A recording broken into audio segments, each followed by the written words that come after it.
Batman and Robin by Michael Jan Friedman. Chapter 1. Bruce Wayne pondered the trap laid out so cleverly in front of him. Lobster thermidor, wild mushroom risotto, julienne of gingered carrots and zucchini, all tastefully arranged on his plate, and beside it a perfectly chilled glass of Chateau Lafite Rothschild 56. He turned to Dick Grayson, his ward, who sat around the corner from him at the long, polished dining-room table. "Cunning," he said. Dick considered his own dinner and nodded appreciatively. "Dastardly is more like it." Bruce closed his eyes and sampled the aroma of the lobster thermidor. "We should be working on the new vehicles, putting them through their paces." His ward grunted. "We should be doing that." "But instead, we've been maneuvered into this," said Bruce. "Yeah," Dick agreed. "Sitting down at the dinner table and eating a meal fit for a king." He tilted his head to indicate the kitchen door. "Even as we speak, he's probably in there whipping up a dessert, something to really throw us off schedule." "Is there no end to the man's cruelty?" Bruce asked. "None," Dick replied with grim certainty. "None at all." "We could try to escape," Bruce suggested. "For all the good it'll do us." Dick's eyes narrowed. "I think he's really got us this time." The billionaire sighed. "So we resign ourselves to our fates? We give up without a fight?" "Seems like the only intelligent thing to do." "Right you are." Bruce unfolded his napkin and placed it on his lap. "Let's dig in." He was just picking up his knife and fork when he caught a glimpse of something through the window. Turning to it, he saw a beam of light stabbing at the lowermost layer of clouds. Where the light made contact, there was a black shape, the shape of a bat, its wings outstretched as if in flight. Bruce knew it all too well. And since he'd come to live with the billionaire, Dick knew it too. He followed Bruce's gaze, saw what he was looking at, then took a last, lingering look at his dinner. "We go?" he asked. It wasn't really a question. "We go," Bruce said, confirming it anyway. Together they put their napkins on the table and traversed the ample interior of Wayne Manor. Circumnavigating the magnificent central stairway, they made their way to the study at the far end of the house. Inside it there was a grandfather clock, its face open and exposed. It said 6:51, but Bruce reset its hand to 10:47, a time that had great significance for him. After all, it was the hour and minute at which his parents had died. The clock swung aside, revealing itself as a disguised door. Beyond there was a dimly lit cascade of stone stairs that wound down into what seemed like the bowels of the earth. Bruce descended with Dick right behind him, the clock door closing automatically in their wake. Their footfalls echoed as they followed the winding of the stair. Finally, it deposited them on the floor of a cavern, a place where the stalagmites had long since been cleared away, but sharp stalactites still hung overhead.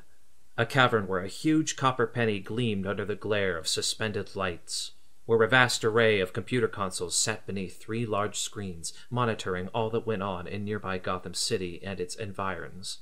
This was the Batcave, known only to a few people in the entire world. Home to a creature of the night most people still didn't believe in. But Bruce Wayne believed. He had to. He was that creature. Crossing the floor of the cave, Bruce headed for his costume vault. Removing his clothes in semi-darkness, the billionaire reached for the nearest of the several uniforms hanging in front of him. Though it looked like black rubber, it was actually a suit of lightweight, flexible armor, molded to the contours of his body.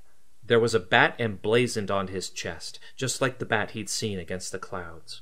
He pulled on his boots, snapped his gauntlets into place, and whipped his cape over his shoulders. Then he took his yellow-gold utility belt off a rack, encircled his waist with it, and locked the buckle in front of him. But for the moment he was still Bruce Wayne. Still a man, no more and no less, until he included the final detail. Reaching for the cowl that was attached to the neckline of his suit, he pulled it forward over his face. Suddenly he felt it. He was transformed. Bruce Wayne was gone. In his place, a denizen of the night. Batman.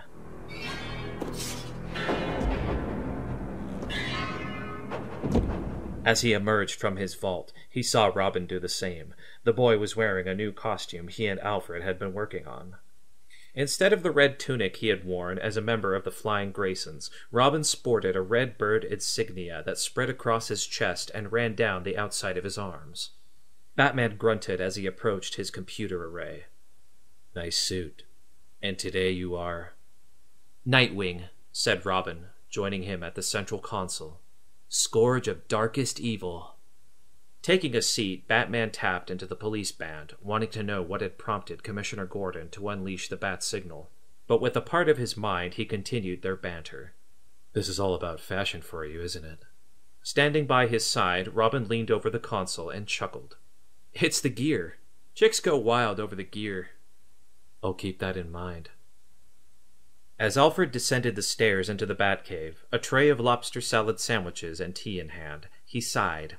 He had gotten used to the sight of a masked Avenger sitting before the mighty Cray computers, his eyes glinting in the glare of a trio of oversized monitors, his cape catching the light of a dozen smaller surveillance screens situated on the opposite wall. That is, Alfred had become accustomed to one such figure, but now there were two of them, God help him. Two young men in masks and dark, molded body armor, ready to risk life and limb for a common purpose, a common cause, or a common insanity, depending on how one looked at it. Batman and Robin, sworn enemies of the Gotham criminal underworld, impelled by fate and circumstance to aid the innocent and protect those who could not protect themselves.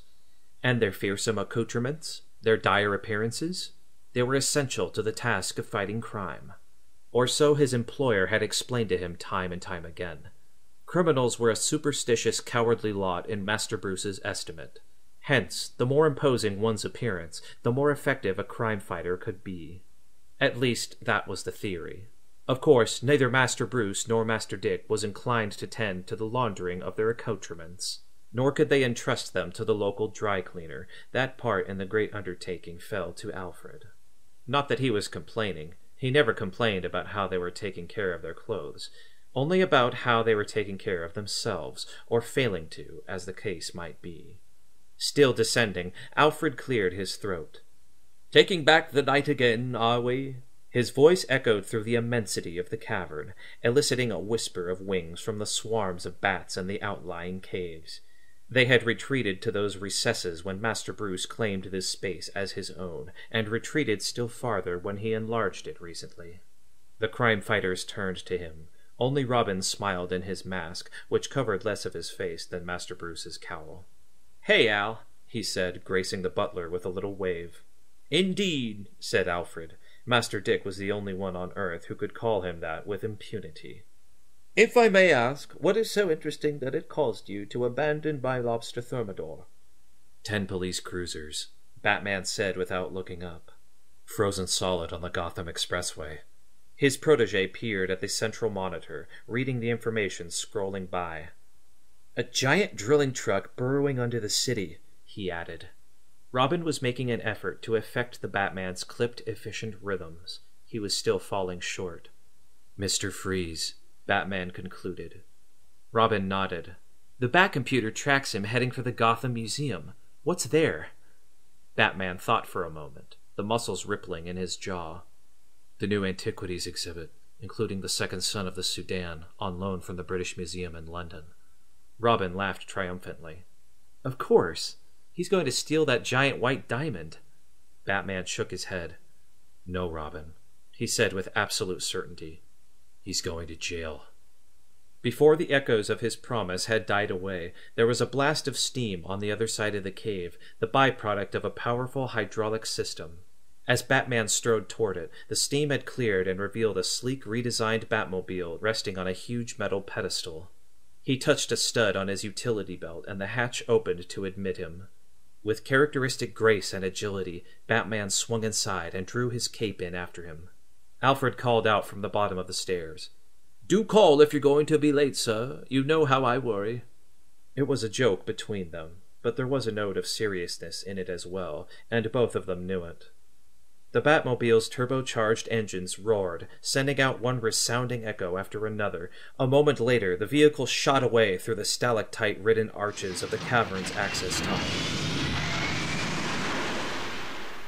No sooner had it departed than the surface of the pedestal split open like the petals of a flower, revealing a sleek, turbocharged motorcycle. It was Robin's bike, the Redbird. Alfred called out again. "Drive carefully, Master Dick." Robin winked at him with calculated abandon as he straddled the powerful machine. "Don't wait up, Al." Then the Redbird's engine exploded into life, and the bike shot out through the tunnel after the Batmobile. Alfred watched it go until it was lost to darkness and distance. He hated the idea of what they would face out there, but at the same time he understood the desperate need for someone to face it, and the desperate need within Master Bruce and Master Dick that made them want the responsibility. Suddenly, he felt an excruciating pain in his side, an agony so overwhelming it forced him to drop his tray of sandwiches and drinks. The cups of tea shattered on the hard rock floor of the cave, sending liquid flying in every direction. Alfred himself staggered forward, barely able to support himself, and grabbed the edge of the massive computer console. His suffering went on for what seemed like forever as he remained there, gasping for air, teeth clenched against it, until the pain at last began to subside. "My God," he thought, "my God!" Still, he was glad neither Master Bruce nor Master Dick had been present to see his discomfort. Gathering himself on trembling legs, he took out a handkerchief to remove the sweat that had accumulated on his brow. "My God," he thought again. Then he recovered his tray, got down on one knee, and began to pick up the shards of glass. After all, the Batcave was part of Wayne Manor, part of the home with whose care he was charged, and he wouldn't allow a mess to remain there 1 second longer than it absolutely had to. Clayton Krupsick had ice water in his veins. At least that's what he liked to tell people back in Wamagonsett Falls. "Nothing scares me," he would add, impressing the hell out of the old geezers who liked to gather at the filling station. "Nothing in heaven or hell or on God's green earth." But it was a hard thing for a farm boy like Clayton to prove. After all, the scariest thing in Wamagonsett Falls was him, and after that it was his twin sister, Colleen. It got to the point where he'd go to other towns and pick fights on Saturday nights, but he didn't find much of a challenge in those places either. No one big enough, no one mean enough. So as soon as he finished the 12th grade, Clayton hightailed it for the big city, despite the warnings of everyone in town, and applied for a job in law enforcement. Why not? Gotham didn't require a cop to attend any kind of academy. If you'd finished high school, it was considered a bonus. In fact, it made you detective material. Trouble was, the Gotham police force was in the middle of some down-and-dirty budget cuts when he'd arrived. Someone suggested he go into security work until the department started hiring again. At first, Clayton was too proud for that. He hadn't come to Gotham to be a rent-a-cop. But his pride lasted only until his savings ran out, which wasn't long at all. Then he had to look for a job, or face the prospect of going back home and working at the filling station. Eventually, he found gainful employment at the Gotham Museum, a sprawling stone and glass palace set on the edge of Gotham's Central Park. Unfortunately, the work was even more boring than he'd feared. Just a lot of strolling through big, empty corridors with nobody but the mummies for company. Oh, he saw some of the other guards sometimes at the stairways, their flashlights probing the darkness just like his. But that wasn't more than 6 times a night. If not for the periodic walkie-talkie buzz from the main station, Clayton would have gone stark raving nuts. So it took him by surprise one night when the building began to shiver, and the air was split with a high-pitched whine. At first he thought it was an earthquake causing the commotion, even though there was no record of any earthquakes in Gotham's history. Then he heard the frantic voice of Sanchez, the old guy down on the first floor. "It's drilling up through the floor!" he wailed. "You better get your butts down here!" Clayton didn't think twice. He came running, though he was farther away than any of the other guards. He didn't know what the blazes Sanchez was talking about, but if there was some kind of action in the museum, he was determined to be in on it. How else was he going to prove what he'd been saying all his life about that ice water in his veins? Clayton went down the stairs 2 at a time, heading for the first floor. By the time he rounded the World of Lizards exhibit, the high-pitched whining had stopped. So had Sanchez's calls for help. Pouring it on, Clayton sprinted through the hall of man and wonders of the weather. Up ahead and around the bend, in the vicinity of the central rotunda, there was something going on. He could hear sounds, though he couldn't identify any of them. Then he turned the corner and he saw what was happening, and it took his breath away, just as if he'd been belly-whopped with a milk bucket. Inside the rotunda, the nose of a giant drilling truck was protruding through the rubble of the shattered museum floor, and everything, The mighty brontosaurus that dominated the rotunda, and a host of other exotic antiquities. Everything was covered in a layer of thick blue ice.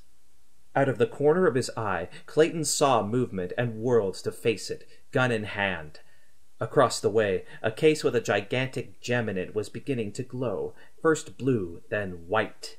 And in a matter of a few seconds, the case exploded into 1,000 flying fragments. Through the storm of ice and glass, Clayton heard a peal of laughter. He traced it to its source.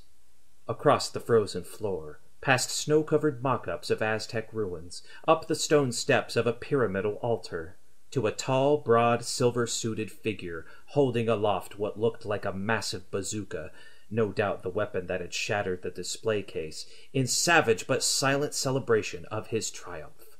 There were heavy metal boots on his feet, heavy metal gauntlets on his forearms, and a heavy metal shell protecting his upper body. His transparent helmet revealed a bizarre bluish countenance rimed with frost. As if he could feel Clayton's gaze on him, the figure turned to face him. Eyes like ice chips focused on him, made him feel like an insect, less than an insect. And suddenly, Clayton knew who the intruder was, though until now he'd only heard about him. It was the villain known as Mr. Freeze. But Freeze didn't look like a man. Gazing down haughtily from on high, holding his fearsome weapon aloft, he looked like some wintry god of evil, some high-tech monster hungering for his soul. And as much as Clayton tried to tell himself that was impossible, that such things didn't exist, his trembling knees were far from convinced. "The Iceman cometh," in a voice as cold and flat and lifeless as the Arctic wastes.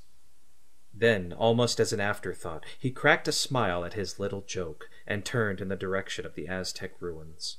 Following his stare, Clayton saw something he had missed the first time, something that had been added to the exhibit. 3 dark-suited figures, frozen in various postures with guns in their hands. Sanchez and the others, iced solid before they could interfere with Freeze's plans. Clayton grimaced at the horror of it. Suddenly, he felt his arms grabbed from behind. He squeezed his trigger, but the shot went awry. Then someone ripped the gun from his hand. Unable to get a good look at his assailants, he struggled to free himself, but to no avail. As he was dragged to the base of the pyramid steps, he saw Freeze bring his weapon down and train it on him. Clayton's heart was pounding in his chest, threatening to choke him. His legs were made of rubber. He swallowed hard, trying to find his voice. "Please, have mercy," he begged Mr. Freeze. The figure in the silver suit descended slowly, majestically. He was shimmering, terrifying, and he seemed to like the idea. "I'm afraid," he said, peering into Clayton's eyes, "that my condition has left me cold to your pleas." Then, without warning, he fired his gun. A beam of energy shot out, engulfing the guard in its hideous pale glow. He could feel every process in his body slowing down, going numb. And at long last, there was no disputing it. Clayton Krupsick definitely had ice water in his veins.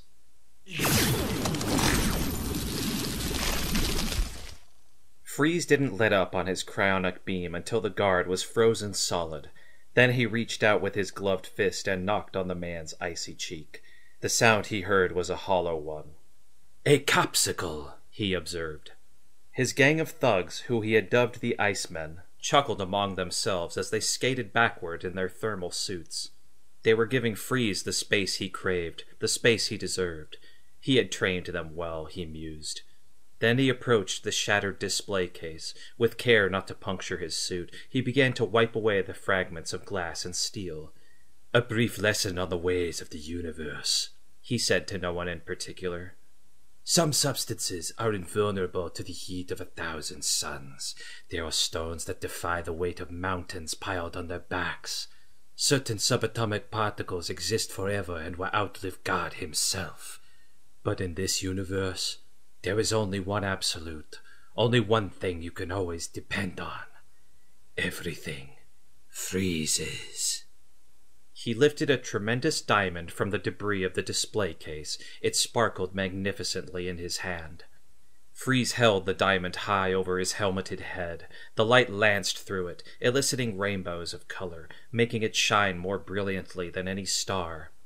"From perfect beauty, I will bring back life." Suddenly, the skylight seemed to explode, scattering daggers of glass that made the remains of the display case look like splinters, and in the wake of that unexpected explosion, Batman came plummeting into the room, his cape a huge outflung shadow that darkened even the brilliance of the gem.